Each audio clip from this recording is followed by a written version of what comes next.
भगवान की जय। श्री सद्गुरुदेव भगवान की जय। अपरा एकादशी की जय। हरिओम। आज मुक्तेश्वर महादेव के स्थान में बैठकर अपरा एकादशी का महात्मा सुनाने का सौभाग्य प्राप्त हो रहा है। आप सभी लोग ये जो छोटा सा शिवलिंग देख रहे हैं, ये बड़ा दुर्लभ शिवलिंग है। मृत आत्माओं की मुक्ति के लिए इस मंदिर के आसपास बहुत पुराने विशाल पीपल वृक्ष पे घंट बांध करके पूरा विधि विधान किया जाता है।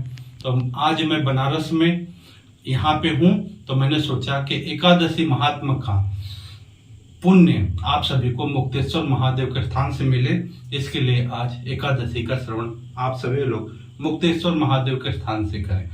चलिए, सभी एकादशी सुनने वाले जो अपने निवास पे घर पे हैं वो लोग माथे पे चंदन लगा लें।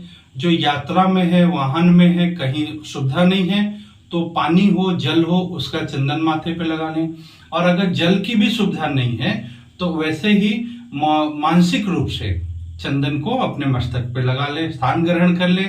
हर बार की तरह कुछ दक्षिणा जो भी आपके मन में करे हाथ में ले ले, स्पर्श कर ले, और वह दक्षिणा अगले दिन उसी दक्षिणा से जो आपने लिया उससे गौ माता के लिए केला खरीद के, कुछ चारा खरीद के, जैसा आपकी दक्षिणा हो वैसे गौ माता को भी खिला दें और आप परिवार सहित बैठ जाएं। एकादशी महात्मा का श्रवण करें। बहुत पुण्यमय एकादशी है, अपरा एकादशी है, महान पापों का नाश करने वाली है। आइए हम सभी इस एकादशी महात्मा का श्रवण करते हैं। बोलिए श्री मुक्तेश्वर महादेव भगवान की जय। मोक्ष प्रदान करने वाले महादेव के चरणों में नमन करते हुए, भगवान विष्णु के चरणों में नमन करते हुए, अपरा एकादशी माता को नमन करते हुए इसके महात्मा को मैं कहता हूं, आप सभी लोग श्रद्धा से महात्मा सुनिए।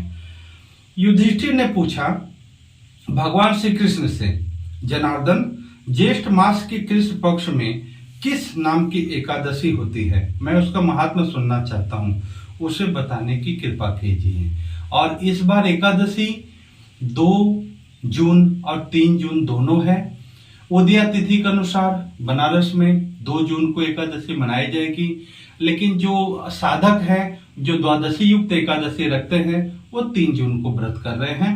दोनों दिन विशेष पुण्यमय है, दोनों दिन महात्मा सुन सकते हैं। व्रत अपनी सुविधा अनुसार 2 को या 3 को जैसा अनुकूल लगे वैसा व्रत कर सकते हैं। महात्मा में भगवान श्री कृष्ण बोले, युधिष्ठिर ने पूछा भगवान श्री कृष्ण से, राजन, ज्येष्ठ मास के कृष्ण पक्ष में किस नाम की एकादशी होती है और उसका महात्मा सुनना चाहता हूं, उसे बताने की कृपा कीजिए।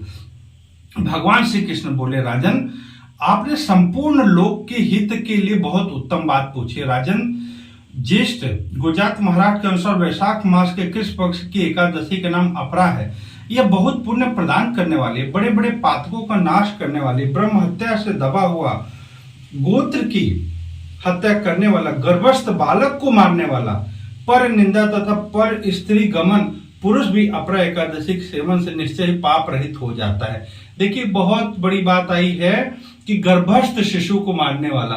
कई लोग ना समझी वस्त गर्भ में जो शिशु है वह कन्या, पुत्र और पुत्री के भेद के कारण उसकी जांच करा करके उसकी हत्या करा देते। गर्भस्थ शिशु ऋषि होता है और वो महापाप होता है, वो अपना भाग्य लेके आता है। तो मेरा निवेदन है, जो एकादशी महात्मा सुन रहे हैं, कोई भी गर्भस्थ शिशु की हत्या ना करे, चाहे कन्या हो चाहे पुत्र हो, वो सभी देवी के रूप में हैं, वो अपना भाग्य लेके आ रहे, आपका मंगल करेंगे, लेकिन आप उनका हत्या कर देंगे तो आप ये समझ लियो महापाप से आप बोझिल हो जाएंगे। वैसे भी महापाप से अपरा एकादशी राहत देती है, इसलिए हम अपरा एकादशी के दिन इसका भी महत्व सुन रहे हैं। इसमें दिया है कि गर्भस्थ शिशु को मारने वाला, पर निंदक, ये बहुत बड़ी बात है। नाहक में जिसे कोई कार्य नहीं है, किसी की सुनी सुनाई बात को सुन करके वो दूसरे की निंदा करना शुरू कर देता है। किसी संत की निंदा करने लग जाता है टीवी चैनल किसी के माध्यम से, जबकि उसे सत्यता का कोई प्रमाण नहीं है। एक झूठी बात को लेकर के भी नाहक की पर निंदा का भी दोष हमें लगता है, हम उससे भी बचा करें। गर्भस्थ बालक की हत्या से बचे, पर निंदा से बचे, और पर स्त्री लंपट पुरुष भी अपरा एकादशी के सेवन से निश्चय पाप रहित, जो भी हमारी पाप हुई है वो भी अपरा एकादशी के व्रत करने से दूर होती है। और जो झूठी गवाही देता है, नाप तोल में धोखा देता है, बिना जाने नस्लतों की गणना करता है, कूटनीति से आयुर्वेद का ज्ञाता हो जाता है, बनकर वैद का काम कर, ये सब नरक के निवास करने वाले प्राणी है। परंतु अपरा एकादशी के सेवन से पाप रहित हो जाते। यदि कोई क्षत्रिय अपने शास्त्र धर्म का परित्याग करके युद्ध से भागता है तो शास्त्रोक्त धर्म से भ्रष्ट होने के कारण घोर नरक में पड़ता है। जो शिष्य विद्या प्राप्त करके स्वयं ही गुरु निंदा करता है वह भी महापातकों से युक्त होकर भयंकर नरक में गिरता है। किंतु अपरा एकादशी के सेवन से ऐसे मनुष्य की सदगति की संभावना बनती है। बड़े ध्यान से सुनेंगे। जो शिष्य गुरु से दीक्षा लेने के बाद भी गुरु निंदा करता है, गुरु निंदक का साथ देता है, गुरु आज्ञा को उल्लंघन करता है, गुरु के मना करने के बाद भी अपनी मनमानी करता है, उसका कितना दुर्गति होने वाली है वह जान ले। और ऐसा नहीं है कि आपने महान पाप किया, खाली एकादशी महात्मा सुन ले सारे पाप का नष्ट हो जाएगा, नहीं, बड़ा प्रायश्चित करना पड़ता है। भविष्य मकर राशि में स्थित हो जाता है, ऐसे समय में एकादशी, ये अपरा एकादशी का समय आता है। इसमें लिखा है काशी में शिवरात्रि में जो जागरण करने का पुण्य मिलता है और माघ में और गया में पिंड दान का व्रत करने का जो पुण्य मिलता है, ऐसे भी महान पुण्य जो होते हैं, ऐसे सभी पुण्य अपरा एकादशी का व्रत करने वाले को मिल जाते हैं। अनेक भी बड़े व्याख्यान है, पुण्य जो भी है वो सारे अपरा एकादशी के दिन के व्रत को मिल जाते हैं।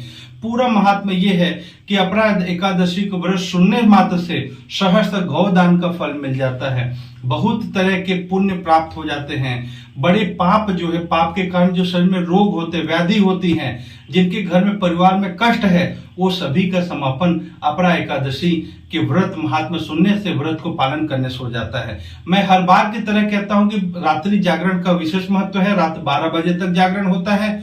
जो भी कथा श्रवण करने वाले हैं, ड्यूटी वाले हैं, जो नाइट ड्यूटी करते हैं, रात में वाहन चलाते, किसी भी तरह से 12 बजे तक का जागरण कर लेते हैं तो उन्हें विशेष महात्मा का पुण्य का फल मिल जाता है।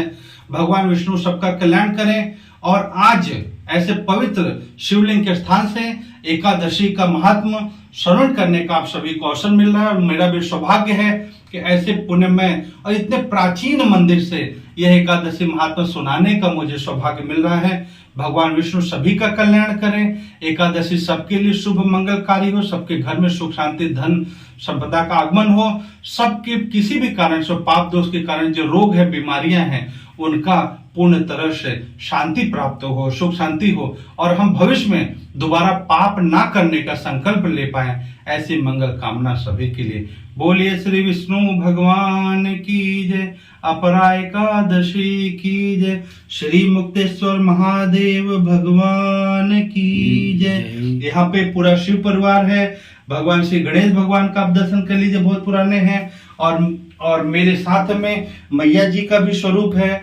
और यहाँ पवन पुत्र हनुमान जी भी बहुत प्राचीन यह मंदिर, इसका बड़ा इतिहास है। कभी समय मिलेगा इसके बारे में भी जानकारी दूंगा। आप सभी दर्शन का लाभ प्राप्त करें, सभी का मंगल हो, ऐसी मंगल कामना। श्री हरि श्री हरि श्री हरि।